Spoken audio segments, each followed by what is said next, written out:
are some of the most dangerous neighborhoods. Most Chicagoans are like no-go. Innocent. There it is. Yeah. While the campus is safe, the university is if you're walking in the wrong direction. Like this poor Chinese international student. He got shot to death in November. Riverdale and West Englewood are some of the most dangerous neighborhoods. For most Chicagoans, they're like no-go zones. Chicago's Chinatown is also on the south side, but a lot closer to the Loop. If you enjoy Chinese cuisine, you're going to find a lot of cafes, dim sum spots, and tea houses. Also on the south side, you can catch a baseball game at Guaranteed Rate Field. Going to a baseball game is part of the Chicago experience.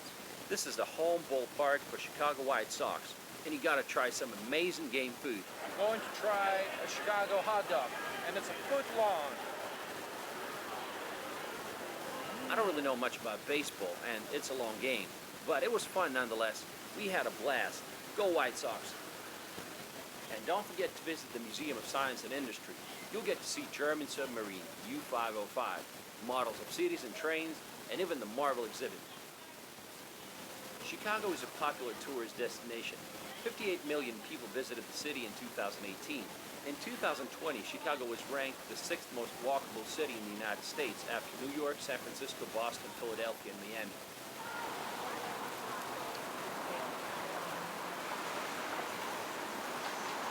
It has the second largest public transportation system in the U.S. The Chicago Transit Authority operates the L trains, L stands for elevated, buses, and the Metro train for transportation between Chicago and the rest of the suburbs. The L provides 24-hour service on the red and blue lines. In 2016, 27.5% of Chicago households did not have a car, while the national average was 8.7. You can do without a car, but if you prefer to drive like me, just remember that traffic gets really bad during rush hour. It's one of those things you'll have to get used to. Chicago has the third worst traffic in America behind New York and Philadelphia. However, when it's not rush hour, driving in Chicago is a breeze, and it's a lot of fun. Take Lake Shore Drive, which is a multi-level expressway that runs alongside the shoreline of Lake Michigan, and enjoy the view. You may, however, have a hard time finding a place to park. Residents of Chicago spend 56 hours per year looking for a parking spot. That's triple the American average. Chicago has also one of the most expensive on-street parking in the country, with some spots costing $6.50 per hour. The city also offers bicycle and scooter sharing systems, and cycling is really popular here. Lake Michigan is one of the 5 Great Lakes of North America. This region is often referred to as the Third Coast.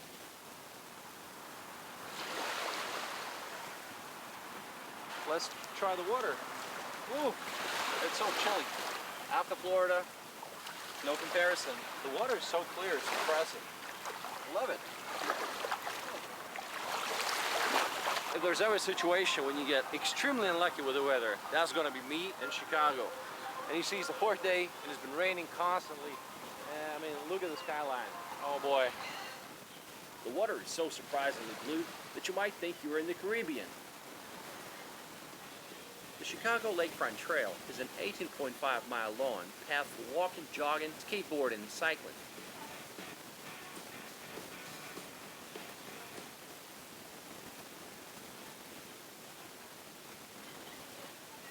Love to travel? Study hospitality and tourism management in Toronto, Canada for a global career. It's vital you choose the right institution situated within a tourism hub, where networking and job opportunities are plentiful. The vibrant city of Toronto attracts visitors from around the world, creating a highly multicultural and welcoming city for all. As a result, the hospitality and tourism industries in Toronto are huge. In fact, the Ontario hospitality industry market has been said to create over 105,000 new job vacancies per year, and employment generated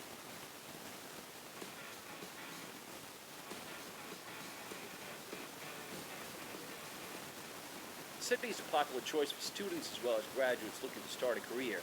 Chicago has a very diversified economy. Chase Bank has its U.S. and Canada commercial and retail banking headquarters here. McDonald's moved its global headquarters to Chicago in 2018. United Airlines and Boeing are both headquarters in Chicago also. The Chicago Board of Trade opened in 1848 as one of the world's oldest futures and options exchanges. The minimum wage in the city is one of the highest in the nation, $15 an hour, and the average monthly net salary is $66,000 according to Numbeo. Living in Chicago is cheaper than in New York or Los Angeles. Consumer prices are 23% lower than in New York. Compared to the East Coast and the West Coast, Chicago's housing market is probably the best bargain. For example, the median house value in Chicago is $330,000 according to Zillow, but in New York it's $705,000, and in LA it's $883,000. The average monthly rent here is $1,600.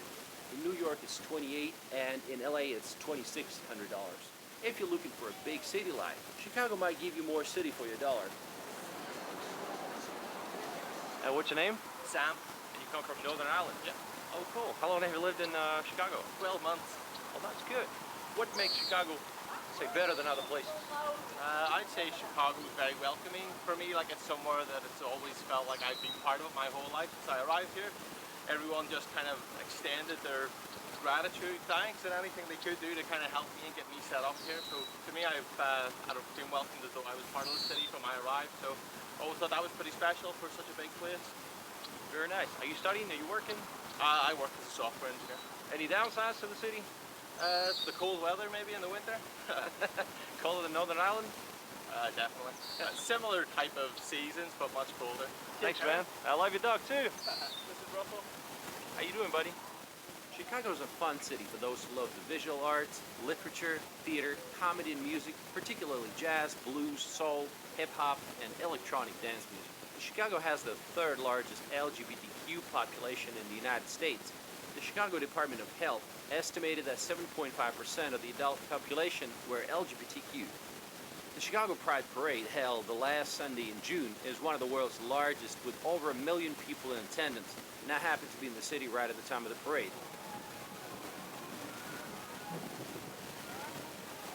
Chicago is a cultural melting pot with huge ethnic communities. Whatever cuisine you can think of, you can find it here. The Windy City has 3 signature food groups: Italian beef sandwich, deep dish pizza, and the Chicago-style hot dog. Deep dish pizza uses a thick layer of toppings and resembles a pie more than a flatbread.